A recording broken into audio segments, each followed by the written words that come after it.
Bicara soal komplain itu adalah makanan saya sehari-hari karena itu tugas saya sebagai head customer service. Di perusahaan kita kan sudah menyediakan untuk komunikasi bagaimana cara menyampaikan komplainnya.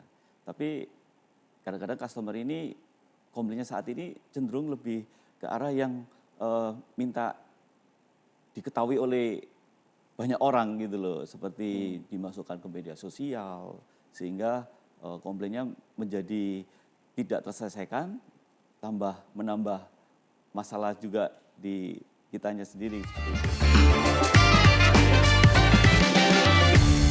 Shalom, welcome to Marketplace Wisdom bersama saya Veronica dan Fandi, hai. Hai Ko.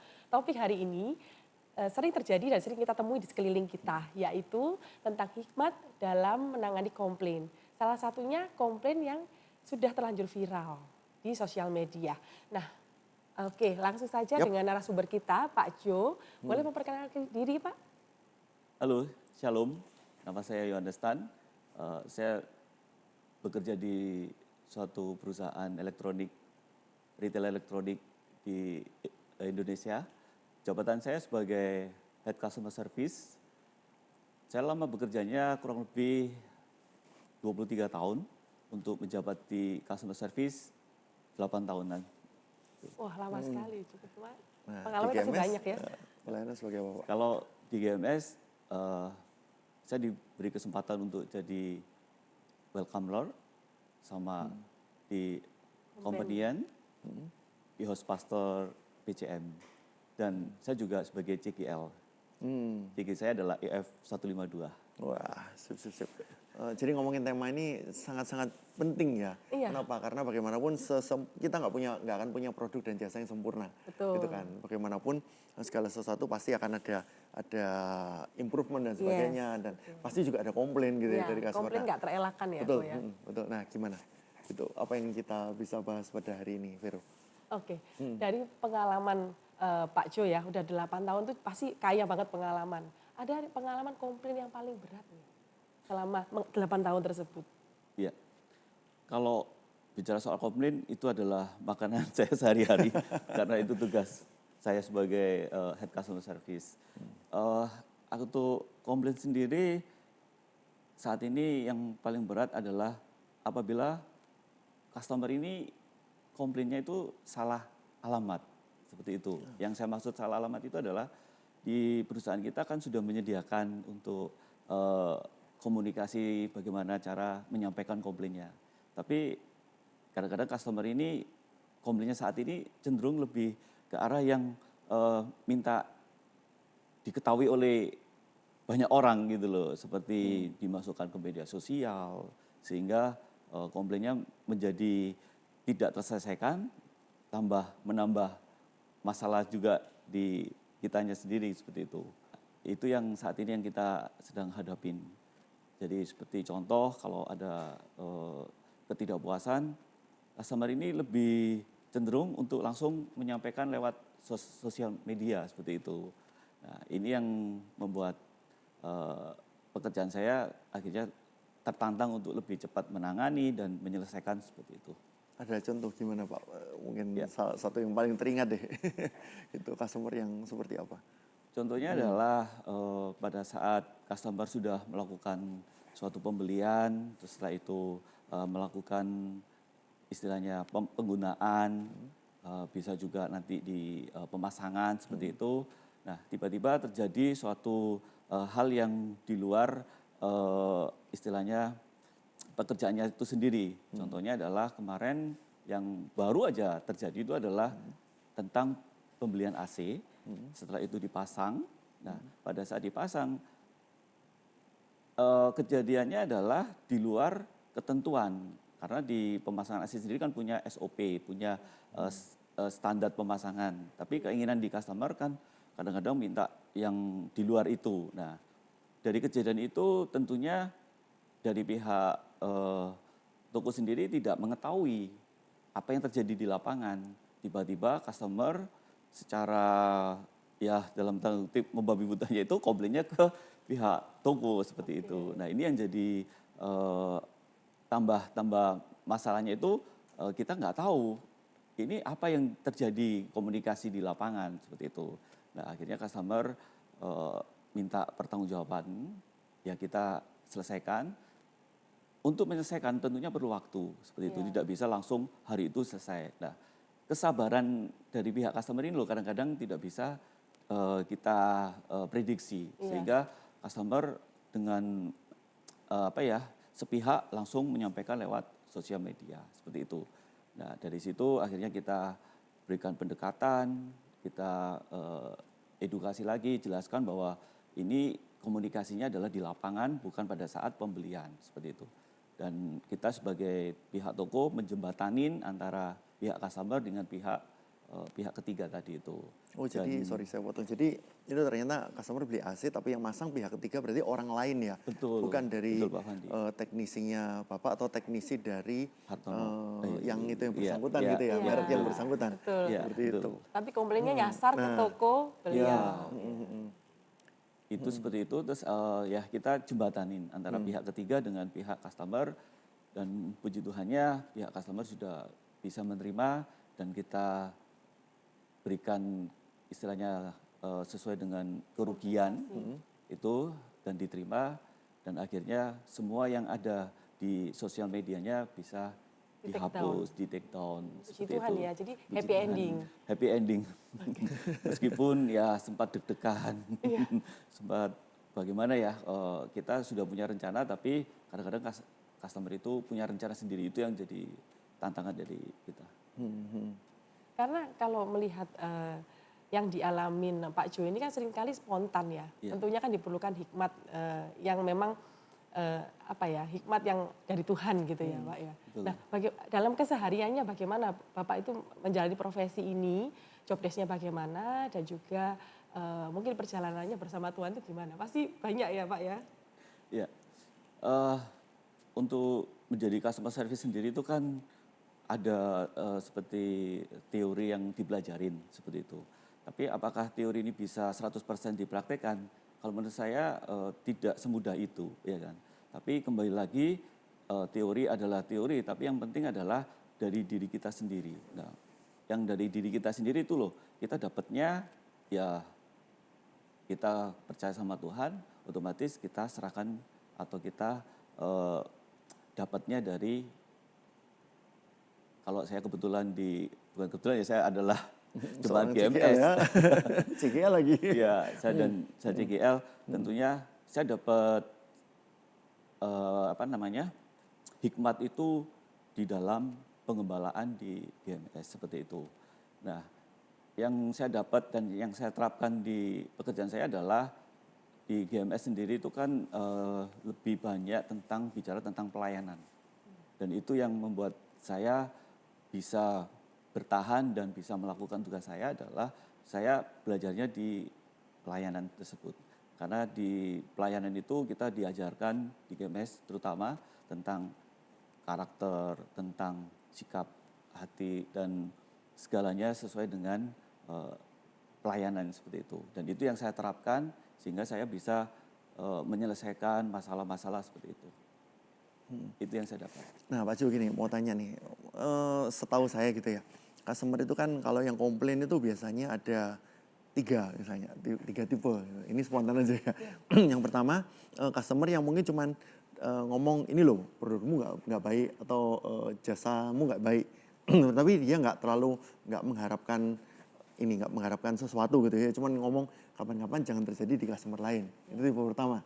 Tipe kedua adalah orang yang datang lalu mengatakan ini loh produk atau jasamu ada yang kurang benar, saya minta kompensasi seperti itu. Nah yang ketiga ini yang menurut saya agak bahaya gitu ya, karena ini oportunis customer gitu ya. Customer yang ngomong produk barangmu nggak baik dan saya ingin memanfaatkan ini sebagai satu pemerasan. Seperti itu, atau kalau bisa diperes sampai darahnya habis gitu ya.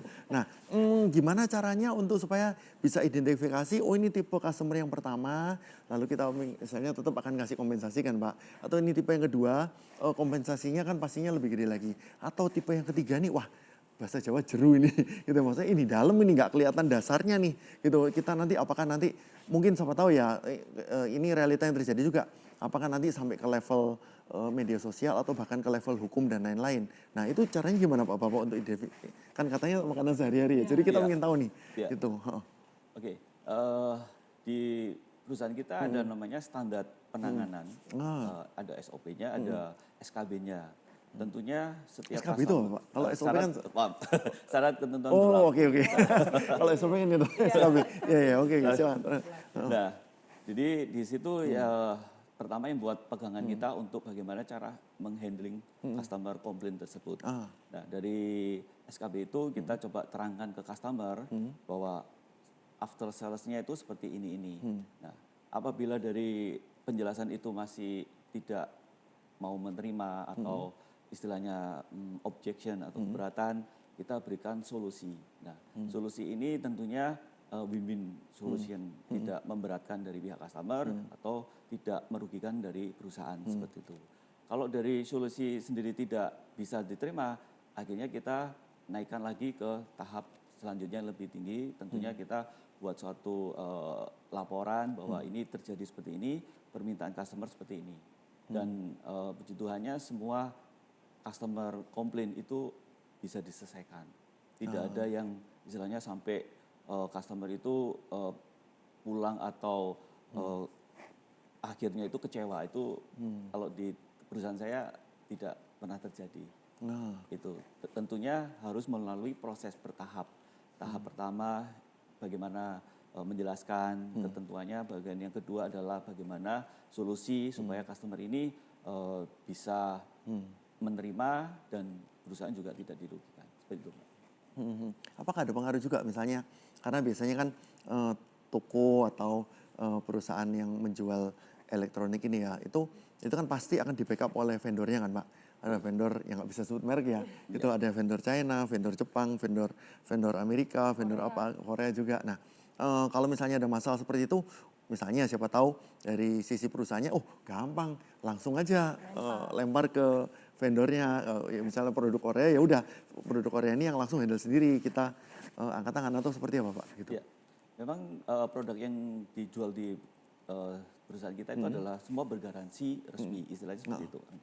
Artinya garansi resmi adalah garansi yang akan menjadi tanggung jawab dari pabrikan tersebut. Nah, tentunya customer ini tidak, dalam tanda kutip, tidak mau tahu itu pabrikan mana, tapi tahunya belinya di toko mana gitu kembali ya. lagi ke toko seperti itu. Nah, dari perusahaan kita memang sangat memperhatikan tentang hal ini supaya customer ini tidak menganggap bahwa beli putus, artinya beli putus itu beli satu kali tapi tidak ada after sales-nya, tapi kita sangat-sangat peduli dengan hal ini, yaitu di after sales-nya seperti itu. Sehingga apa yang disampaikan ke keluhan, komplain, itu kita akan bisa bantu untuk baik itu melaporkan sebagai kerusakan atau menangani suatu problem dari produknya tersebut. Seperti itu.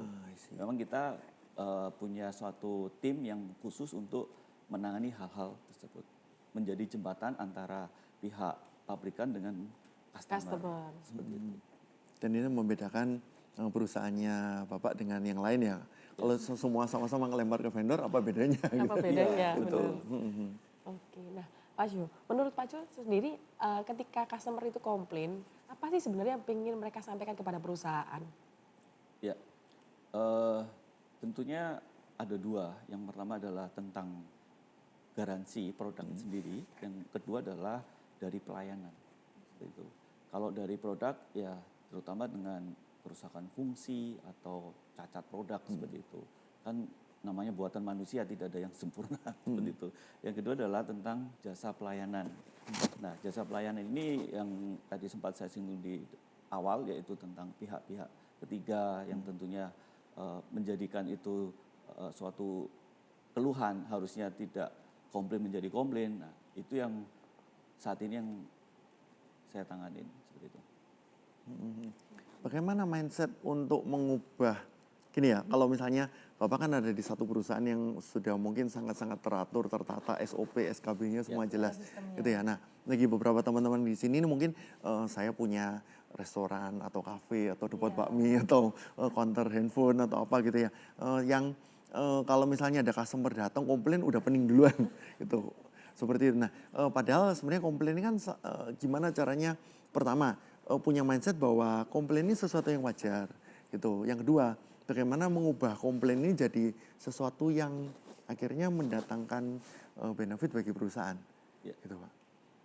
Baik, untuk komplain sendiri memang secara pekerjaan jarang orang yang bisa istilahnya apa ya, mau terjun di dunia komplain. Karena perlu banyak persiapan tentunya seperti itu. Tapi kebetulan di tempat saya itu adalah bagaimana komplain ini akan menjadi customer loyal kembali. Itu adalah ujiannya pada saat di pelayanannya, di handlingnya. Jadi customer yang komplain itu adalah informasi yang sangat dibutuhkan oleh perusahaan di tempat saya. Istilahnya kita memang membuka untuk hal tersebut, artinya menerima secara penuh bahwa customer ini kalau komplain itu bukan suatu masalah, tapi ini adalah hal yang positif bagi perusahaan seperti itu. Sehingga komplain ini yang menjadi perbaikan dari perusahaan kita, baik dari sisi pelayanan atau dari sisi barang tersebut. Contoh barang ini sering dikomplain, otomatis kita akan buat review catatan untuk disampaikan ke brand tersebut seperti itu. Jadi kita tidak membatasin, tidak pernah membatasin customer komplain, tapi kita memberi istilahnya kesempatan seluas-luasnya customer mau komplain apa, kita siap untuk menerima seperti itu. Nah, secara angka tingkat yang wajar bagi komplain seperti apa? Termasuk bagi teman-teman ya, yang tadi saya katakan buka usaha ini. Nah, kalau misalnya komplain, wah kalau sekian persen ini udah nggak wajar deh. Atau kita mungkin perlu berbenah. Kadang-kadang seperti itu, Pak. Sepanjang berapa kita perlu berbenah atau memang produk ini nggak bisa di-accept oleh customer atau memang produk ini jelek atau gimana. Nah, tingkat komplainnya biasanya seberapa banyak? Lebih dari ini itu udah nggak wajar, harus ada perbaikan tertentu gitu. Ya. Jadi kita coba menganalisanya adalah dalam suatu periode tertentu itu kita akan catat produk apa yang sering dikeluhkan, setelah itu jenis produknya apa, brandnya apa, setelah itu kita buat analisa kerusakannya seperti apa, seperti itu. Kalau kerusakannya yang sederhana tentang cara penggunaan atau fungsi itu kita kategorikan yang keluhannya yang sangat simpel lah. Tapi kalau sudah ke cacat produk itu yang kita benar-benar catat. Untuk presentasinya sendiri saat ini ya tidak lebih dari masih 0, ya. Gitu ya. Masih 0, dari traffic dari penjualan yang ada seperti itu. Tapi sebagai indikator kira-kira berapa? Kalau misalnya apakah 5%, 10%? Atau misalnya kalau yang ini berarti katakanlah masih wajar gitu ya. Tapi kalau lebih dari itu kita perlu ada sesuatu yang berbenah. Kadang-kadang kan ada orang yang ngerti, ini komplain 50% tapi masih tenang-tenang aja gitu. Merasa fine-fine aja gitu ya, Bu ya. Gitu, Pak. Kalau untuk produk sendiri, lebih dari 1 atau 2 sudah masuk ke angka 2 customer atau 3, itu sudah suatu warning bagi kita. Untuk satu produk yang sama? Satu produk yang sama. Apalagi dengan tipe yang sama. Itu Dalam udah waktu pasti, sebulan? Atau dalam waktu bisa hitungan 1 bulan atau berturut-turut, Pak. Kalau dalam waktu yang dekat gitu ya. Betul. Hari ini ada komplain tipe A. Besok ada tipe A lagi. Nah, ini kan berarti suatu hal yang perlu dievaluasi. Perlu langsung dilaporkan seperti itu. Supaya nanti dilakukan entah itu review dulu puisi tentang produknya atau seperti apanya seperti itu. Itu kalau dilihat dari presentasi. Ya, Pak Jo, untuk mengubah satu hal yang mungkin dipandang negatif oleh banyak orang ya, komplain kan selalu dihindari kalau bisa nggak ada gitu. Tapi untuk mengubah menjadi positif itu kan nggak mudah. Tentu pasti Bapak punya value atau nilai atau tips gitu ya, supaya teman-teman marketplace wisdom ini bisa belajar gitu. Nah, jadi mungkin Bapak bisa sharingkan apa sih yang perlu kita itu kayak traffic light-nya gitu ya, apa yang perlu kita perhatikan. Yang pertama pasti motivasi yang harus kita miliki adalah motivasinya adalah bagaimana customer yang marah menjadi teman atau menjadi pelanggan loyal seperti itu. Itu yang pertama. Yang kedua, bagaimana customer ini kita anggap yang komplain itu sebagai teman, bukan sebagai istilahnya apa ya, ditanggapi secara emosi, ya kan, seperti itu. Jadi kita berusaha untuk sejajar dengan customer supaya customer ini juga mendapatkan pelayanan atau penyelesaian yang bisa diterima, dan pihak yang melayani ini juga bisa lebih mudah untuk masuk menjelaskan ke customer. Jadi memang semuanya dimulai dari niat dan motivasi kita, itu tidak ada latar belakang yang sifatnya customer harus dirugikan atau perusahaan yang harus dirugikan. Tapi tujuan kita adalah menyelesaikan masalah seperti itu. Gini Pak, pernah nggak ngalamin customer yang memang komplain tapi nggak ketahuan ujungnya di mana gitu. Jadi kadang-kadang kan ada Pak, ya saya di bidang otomotif juga kan gitu. Jadi karena misalnya ada orang, bukan saya sih, tapi misalnya ada orang beli mobil gitu ya, terus saya komplain gitu. Kan kadang kita ini masih nggak tahu ini, ya seperti tadi ya, mungkin dasar ujungnya di mana gitu Pak. Apakah dia minta ganti mobil gitu, atau dia cuma minta hanya sekedar, nah itu gimana cara menggalinya Pak? Ya. Keinginan customer itu hanya satu, masalahnya bisa diselesaikan dengan cara apa dan bagaimana, customer itu tidak mau tahu.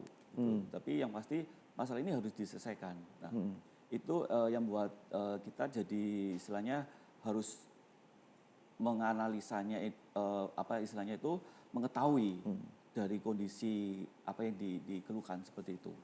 Jadi targetnya memang ya ini saya beli barang baru atau barang yang belum lama digunakan harus segera bisa diselesaikan. Seperti itu.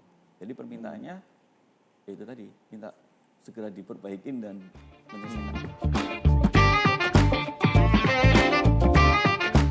Mari kita sekarang mendengarkan prinsip firman Tuhan yang akan memberi kita kekuatan di episode pada kali ini. Saya ambil dari Amsal 15 ayat 1. Jawaban yang lemah lembut meredakan kegeraman, tetapi perkataan yang pedas membangkitkan marah. Jadi ini Amsal dengan jelas mengajari kita satu hikmat, bahwa ketika respon yang tidak bagus itu juga pasti akan menuai respon yang lain yang lebih berbahaya lagi. Oleh karena itu, masing-masing dari kita, Tuhan sudah memberikan satu buah roh yang namanya penguasaan diri. Ada juga kasih, sukacita, damai sejahtera, dan sebagainya. Hal ini harusnya memberi kita satu kekuatan dan satu standar yang baru, bahwa anak-anak Tuhan ketika menghadapi komplain itu tidak reaktif, tidak marah-marah, tidak memaki-maki, gitu ya, atau menimbulkan satu ekses yang akhirnya disesali kemudian. Tetapi di sini dikatakan jawaban yang lemah lembut meredakan kegeraman. Bagaimana masing-masing kita menghadapi komplain atau menghadapi satu feedback yang negatif dari customer atau dari klien kita. Kalau misalnya kita menghadapinya dengan kegeraman, dengan amarah, atau dalam hati kita sudah komplain lagi. Wah, saya harus keluar uang, saya harus memberi dia kompensasi dan sebagainya. Itu justru nanti akan memperburuk masalah. Tapi kalau kita menanggapi dengan satu maksud, ternyata dia komplain untuk kebaikan kita, untuk supaya kita improve, untuk supaya kita melompat ke satu dimensi yang lebih tinggi lagi. Oleh karena itu mari kita meresponinya dengan jawaban yang lemah lembut. Kita sediakan telinga, kita dengarkan apa yang jadi komplainnya mereka.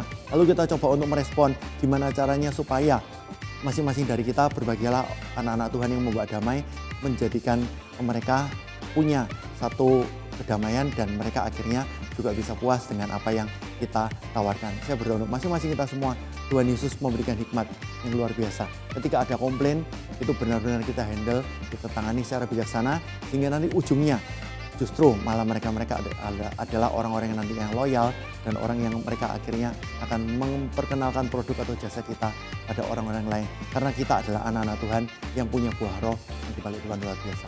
Tuhan Yesus memberkati.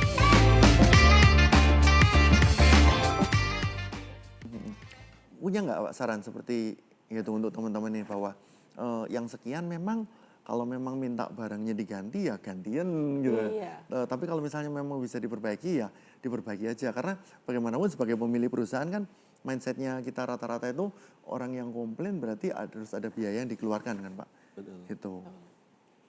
Ya, posisi kita kan di tengah ya. Kalau barang itu sudah menjadi customer kan, harusnya customer terhubung dengan pihak pabrikan atau servis menggunakan garansinya itu. Tapi di sini kita tentunya yang tadi saya sebutkan bahwa kita jual ke customer itu bukan jual putus, artinya kita tetap membantu customer sampai customer ini kalau ada masalah bisa terselesaikan. Tentunya yang menyelesaikan adalah pihak dari service center tersebut seperti itu Pak Mandi.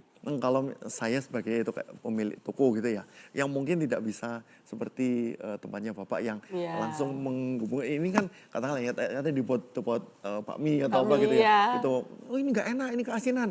Waduh, saya harus masak bakmi lagi untuk orang ini kan, berarti kan ada Ada, biaya lagi yang kan saya ada keluarin. cost yang harus Nah, itu loh Pak. dikeluarkan. Gitu. Atau misalnya orang ini ngomong, oh ini keasinan, yaudah saya kasih satu siomay gitu ya untuk sebagai kompensasi, tapi kan harganya nggak semahal satu piring bakmi. Nah itu loh Pak, gitu. Ya, ada sih di suatu momen atau di suatu kasus yang memang mengharuskan kita harus mengakui kesalahan kita. Iya. Istilahnya entah itu miskomunikasinya pada saat di pelayanan sales atau memang unitnya yang bermasalah sehingga pihak customer dirugikan. Ada kalanya kita menghadapi seperti itu, komplain-komplain seperti itu. Tentunya dengan segala istilahnya apa ya yang sudah kita memang sudah siapkan, ini kita berikan suatu kompensasi seperti itu. Contohnya kalau contoh nih pengiriman terlambat, harusnya pukul atau di jam-jam yang range yang sudah ditentukan, tapi customer tidak mendapatkan di jam itu. Nah, setelah customer melakukan komplain, kita verifikasi, kita lakukan investigasi, ya kita dengan istilahnya apa ya, memang sudah ada voucher yang kita siapkan untuk memberikan dalam ganti rugi waktunya lah seperti itu sebagai kompensasinya. Ya, tapi intinya berarti memang harus ada budget khusus juga Betul. ya Iya, untuk berarti ini ada ya. budget khusus, Gitu. Jadi betul. teman-teman jangan semuanya bakar duit gitu. Iya. Terus habis itu tidak ada budget untuk ini gitu ya. Tapi ini seperti pedang bermata dua ya, Ko, Iya. ya. Kalau dari sisi pemilik bisnis, ya kita jadi ngerti nih kita harus sediakan budget spare dan sebagainya. Tapi dari sisi customer, jangan memanfaatkan itu ya. Jangan memanfaatkan budget itu gitu untuk kita itu terus cari-cari celah komplain ke perusahaan gitu ya. Apalagi kita anak-anak Tuhan ya, sebisa mungkin kita juga memaklumi gitu ya. Baik. Ya mungkin bisa dijelaskan suatu saat, ya ini mungkin pertanyaan terakhir ya. Iya. Satu case mungkin yang benar-benar Pak Jo ini ada satu yang mungkin di luar kemampuannya Pak Jo, tapi Tuhan kasih hikmat secara khusus gitu untuk handle customer yang komplain ini. Mungkin ada 1-2 contoh praktis gitu Pak. Ya. Kasusnya ini dimulai dari pembelian unit yang tentunya sudah digunakan itu sekitar di atas 3 bulan. Oke. Secara ketentuan atau syarat dan ketentuan berlaku itu kalau terjadi kerusakan harus dilakukan pengecekan dan perbaikan. Iya. Tapi mungkin customer ini tidak menginginkan hal tersebut dilakukan perbaikan atau servis. Minta ganti baru gitu. Minta ganti baru. Nah, akhirnya customer dengan emosi, dengan tidak mau tahunya seperti itu, untuk keinginannya terpenuhi seperti itu, Mbak. Nah, di titik itu kita sudah berusaha untuk pendekatan. Beberapa kali kita kunjungan, beberapa kali kita sampaikan seperti itu. Nah, pada saat kita melakukan itu, customer sudah melakukan action lagi, yaitu menyampaikan di sosmed. Kembali lagi, sudah curhatnya bukan curhat ke kita, tapi curhatnya ke Netizen. Nah, di situ saya juga sampaikan bahwa ini kan sedang ditangani. Jangan sampai orang yang atau netizen yang tidak tahu permasalahan kita itu memberikan suatu hal yang komen. Terus keinginannya seperti apa? Coba kita ya istilahnya kita pertimbangkan, kita berikan solusi yang terbaik lah seperti itu. Dan akhirnya dapatlah solusi yang terbaik seperti itu. Nah, di titik itu kita kan juga masalah ini minta diselesaikan antara unitnya sudah selesai barangnya dan yang di sosmed juga minta diselesaikan. Pertama janjinya ya oke, sudah mau dihapus dan bla bla bla di take down seperti itu. Tapi pada kenyataannya tidak mau. Oh. mengingkari janjinya sendiri. Alasannya hanya simpel ya, itu kan janjian yang tidak tertulis seperti itu. Jadi luar biasa.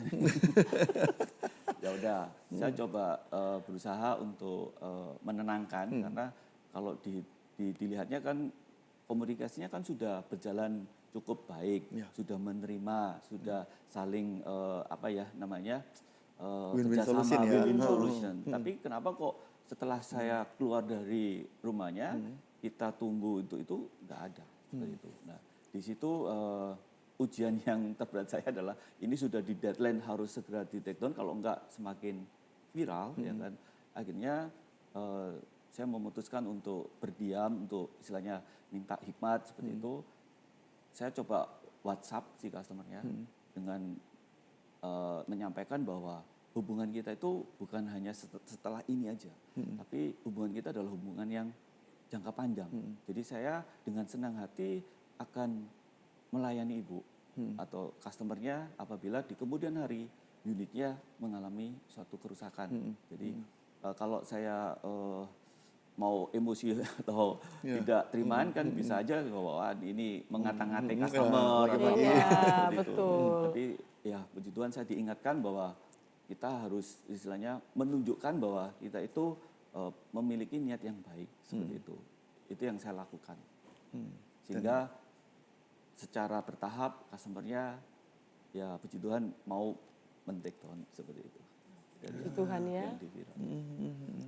Memang dalam dunia kerja itu kita perlu minta hikmat kepada Betul. Tuhan ya, terutama untuk profesi dari Pak Jo yang dituntut untuk mengambil keputusan dalam waktu cepat pada saat itu juga, dan keputusannya harus bijaksana gitu ya. Oke, thank you untuk teman-teman Marketplace Wisdom yang sudah menonton hari ini. Jika kalian merasa tayangan ini bermanfaat dan kalian diberkati, boleh bantu untuk share ke teman-teman yang lain supaya semakin banyak orang diberkati. Nah, tapi sebelum itu kelupaan satu nih. Biasanya narasumber kita minta untuk berdoa kan. Iya, Ya, siapa tahu pada saat ini ada jemaat juga yang mungkin ada customernya yang komplain atau bahkan mungkin udah merambah ke media sosial ataupun ranah hukum dan lain-lain gitu ya. Minta tolong Pak Jo untuk bisa menguatkan kita semua Melalui dengan doa. mendoakan mereka juga. Gitu. Oke, silakan Pak. Mari kita satukan hati. Tuhan Yesus, terima kasih atas waktu yang telah Kau berikan, kesempatan yang indah ini. Hamba bisa untuk berbagi, sharing tentang kebaikan-Mu ya Tuhan. Apa yang telah kami bicarakan tentunya semuanya itu adalah dari Engkau sendiri ya Tuhan.